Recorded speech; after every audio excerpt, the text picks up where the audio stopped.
Споредните патчиња кои водат до и од населени места го кочат пуштањето во употреба на автопатот Штип-Миладиновци, истакна денес директорот на јавното предпријатие за државни патишта Зоран Китанов.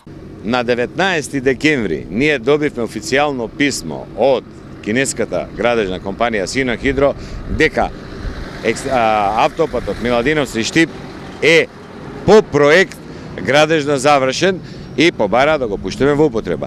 И да, навистина, и јас тврдам дека по проект се е завршено на тој дел. Меѓутоа, има, како да кажам, сервисни патишта за некои населби или десетина куќи од лево, десна страна на патот, кои што не биле третирани во проектот. И тие претходно излегувале директно на регионалниот пат. Сега со автопат тоа не е возможно.